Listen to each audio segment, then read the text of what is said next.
Were you able to get signed up for the water tower all right? Well, if you didn't, you might still have time. We had 2 MetaZoo staff birthdays this week, and as of the recording of this video, it wasn't announced in the Discord, but we know from an announcement last year this weekend that Dee the Storyteller and Afton both celebrated birthdays over the last week. Dee will be in Mason, Ohio with us at the Frogman Festival presenting their thesis on March 4th at 11 a.m. And Afton, for those who don't know, is one of the artists for MetaZoo. She's responsible for some of my favorite art, including some of the chibis like Chibi Unicorn, as well as Chibi Babe the Blue Ox and Black Aggie, among a lot more. So Dee, Afton, I hope you both had wonderful birthdays. Andy gave us a tease with a picture of him sitting at the top of a slope with his snowboard, and let us know that we can expect different types of boards in 2023. We already have skateboards with partnerships with Revive and Bear Walker. We know that they're working with Burton on a snowboard partnership for later this year. And we now know that they're looking to do surfboards in the summer of 2023 to expand all of the different kinds of boards that MetaZoo is taking part in. I do have to ask, am I the only one still waiting for tech decks? Andy, are you listening?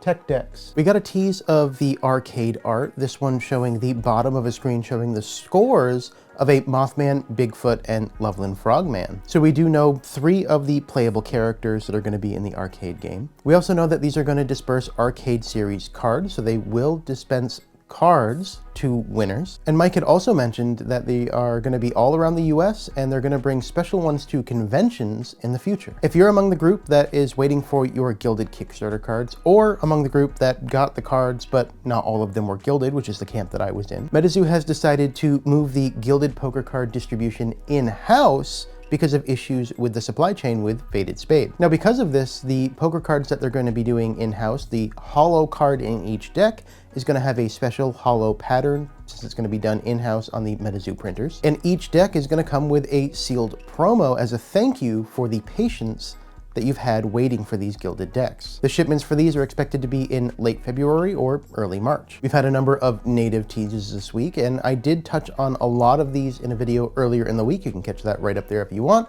So I'm just going to go over these at a high level. The first one is Hano. This is a water lightning beastie. The bear beastie we see in the middle is Nanook. This is a frost light beastie. And the skeleton beastie we see off to the right over there, we know because of Tormentic, is called Akiani. And one of the first things I noticed about this beastie is that its aura cost is 3 of each, Spirit and Earth. That's very expensive for a dual aura beastie.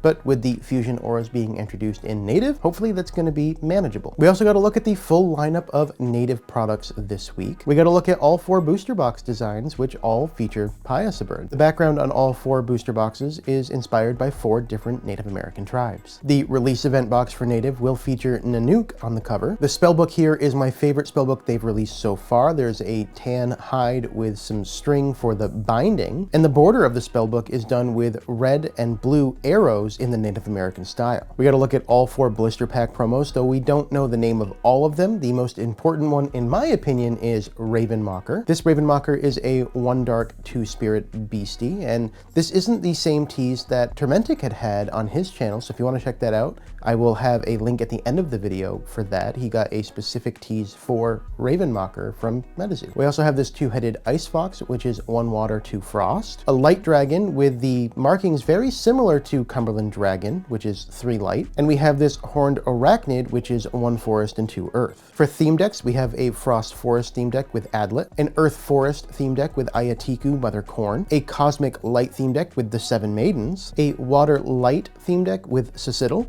and a long-awaited spirit dark theme deck with Skinwalker. Now, we haven't even gotten to the water tower yet, and we're talking about the Earth Tower. We were shown a tease of the top 32 cut playmat. This playmat will feature Sinkhole Sam, the Pink Mess, a Chibi Pink Mess, and a fan favorite, Giraffe Possum. The location of the Earth Tower is still unknown, but we do know it's going to take place during the native release event. Now, if you've made it this far into the video and you're not subscribed, please subscribe. You've been here this long. It's definitely been of interest to you. Just do it, please. I'd also like to take a second to thank a new member of the MetaZoo Archives for all the work that they've been doing on the site.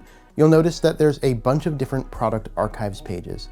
Cutthroat Pie has joined the team, went through and created a spreadsheet with all of the different product and release information, and has been working very diligently to put pages up on the site so people have a place to go to find out all of the information about past and future releases. So Cutthroat Pie, welcome to the team, and thank you for everything you've done. We need to resolve last week's trivia question, and last week's trivia question was, if you have a Vampire Mercy Brown that's power up redded, your Vampire Mercy Brown kills another beastie, which creates a nameless token with a copy due to infectious. What is the LP and attack of that nameless token? And the answer to the question is 130 LP and 20 attack. It has 130 LP because infectious copies the maximum health of the original target, and the printed attack, which is only 20. Even though it was modified to 120 on Vampire Mercy Brown, the nameless token will only carry over 20 of that. And what's really interesting with Vampire Mercy Brown and her nameless tokens is that they also have infectious. So if you were to kill another beastie with the nameless token, it would create yet another nameless token with 130 LP and 20 attack. We only had one winner again this week, but I really like spin wheels, so we're gonna put Ryan Tortolano on the spin wheel here, give it a spin, and make sure he wins.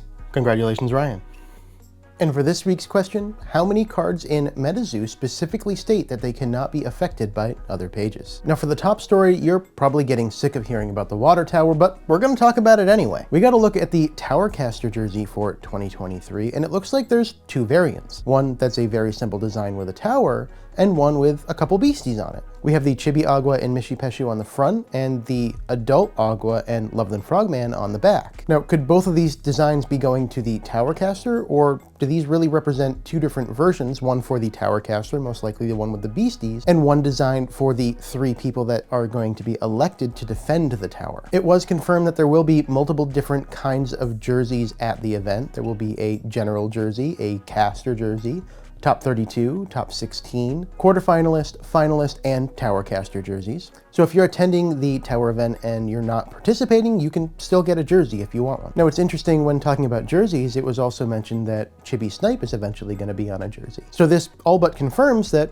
Chibi Snipe is going to be part of the Lightning Tower in Kansas City. A few weeks ago, it was also talked about that there's going to be a Chibi Snipe plushie, and that's also most likely having to do with the Lightning Tower in Kansas City. But enough about that. That's way too far off for us to care about at the moment. Let's get back to the water tower. The signups for the water tower went live on Saturday the 28th, and I'd like to apologize. I was pretty sure that the signups were going to go live on the MetaZoo Play Network, but that did not happen. Casters were actually expected to sign up via a Google Doc form that was posted in the announcements. If you need to find that form, I've put a link in the description below so you can find that easier. And I think this form is good for a couple different reasons. Once the MPN fills up an event, you can't apply. So as soon as those first 128 were in the queue, it would have blocked everyone else, whether they were qualified or not to be in that queue. As part of the form, you need to provide a link to the event that you qualified at, so it makes it a lot easier for MetaZoo to verify that you actually qualify for the tower. So instead of getting stuck in this limbo where people signed up on the MPN and had to wait for slots to open as people were disqualified,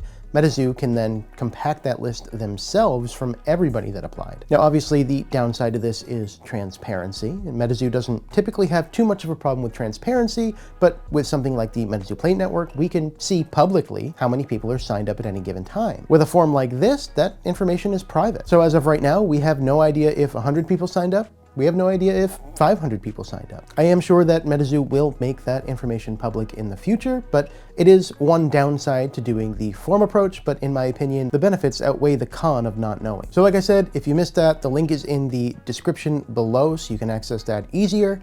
If you didn't get a chance to check out Termentic's reveal of the new Ravenmocker card from the core set of Native, you can check that out right over there, along with his theories on Ravenmocker.